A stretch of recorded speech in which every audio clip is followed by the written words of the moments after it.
The first business objective we're going to look at is to make a profit, and it is in our first group here, which was financial. So we've got 5 to remember, 4 in financial, 1 in social, and this is the first one in the financial group, to make a profit.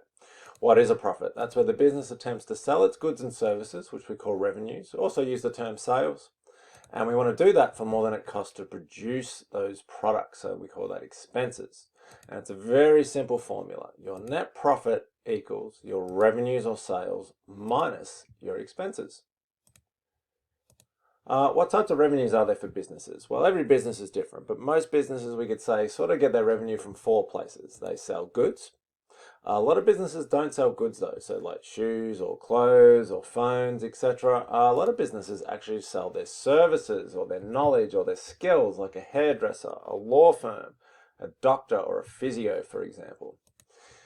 A lot of businesses earn interest on their investments. So people can, have investments. Well, a business is a legal person, it's a legal entity. It can also invest money and earn interest.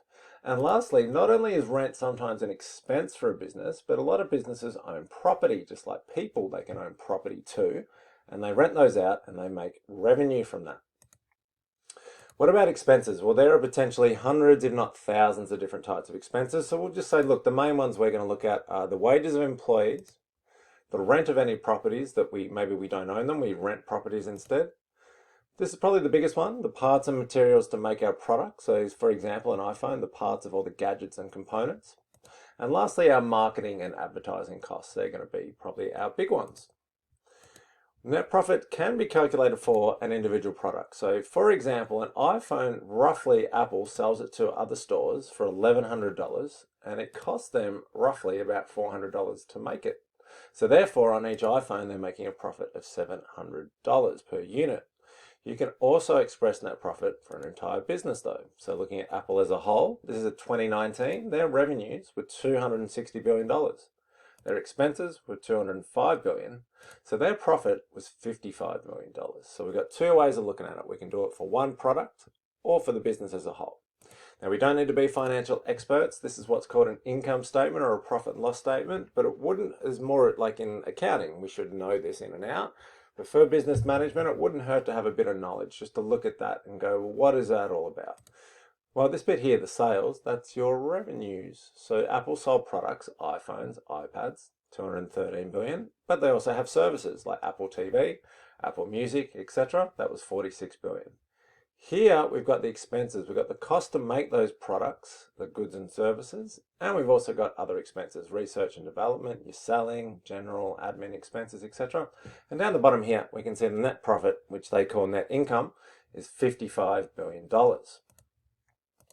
Over time, Apple's profit's been really good. So you haven't got the most recent figures there, but it's always good, and it's usually going up. Bit of a dip here, but it has recovered since then. Net profits, what's the point of them then? Why do we want to make them? Just because it sounds good? Like, it sounds obvious you want to make a net profit, but why? Well, there's 2 reasons. One, net profits actually go back to the owners or shareholders as dividends. As an owner, you're entitled to share in the profits. That's called a dividend. But also, you want to reinvest those dividends back into the business to make it better. So you want to use those profits to hire better people, buy better equipment, make better products, and conduct better marketing and advertising. That's why you want net profits. So if we took Apple, for example, we got that $55 billion profit in 2019. They gave $10 billion of that back to shareholders as dividends, and that left $45 billion to reinvest back into the business to make better products, hire better people, etc. Why does the business want their net profits to go up? Again, that's another seemingly obvious question, but why? Why do we want dividends to shareholders to go up? Well, if you are on the board of directors or a senior manager, you've got to keep your job. One of the ways to keep your job is to get shareholders to vote for you to keep you in your job. And shareholders love it when the share price goes up, and that usually happens when profits and dividends go up. Also, if you're a senior manager in the business, your pay might go up if the dividends to shareholders go up too. Why else might you want net profits to go up? Well, you want to reinvest the money back in the business. The business always has to get better. And if we make profits, we can pursue new opportunities like new products, new markets, etc. And that leads to better results in the future. Our last little topic is, this is a very simple equation. Net profit equals revenues minus expenses. How can we make that profit go up? Well, mathematically, we can either make this number here, revenues go up. There's two ways to do that. We can sell more stuff. So increase the units sold. We can do that by lowering the price, having better marketing, finding new customers and markets, or maybe stealing them from competitors. Maybe though we can't sell more of something, so we just increase the price of it. That happens. Price of an iPhone is always going up over time, so we just charge more per unit. You can do both at the same time, increase the number of units sold and increase the price. And that way you're going to increase revenues. The last thing you can do is you can make this figure go down. Expenses, how do you do that? Well, you have fewer employees. Maybe you introduce automation instead. Get rid of the number of employees. You find cheaper employees, younger employees, employees overseas, etc. Maybe you train your employees to be more productive, and if they work at a more productive rate, they are lowering their expense, relatively speaking, per dollar. Maybe we can find cheaper premises. We don't need to have a fancy building in the city anymore. Everybody can work from home. That lowers our expenses. Probably the biggest way in the last 30 years Western businesses have done this is they have found cheaper parts and materials overseas.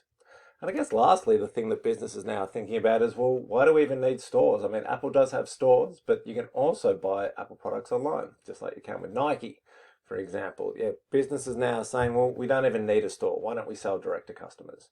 And that will lower our overall expenses. So basically, there's two ways to make your net profit go up: increase your revenues or decrease your expenses.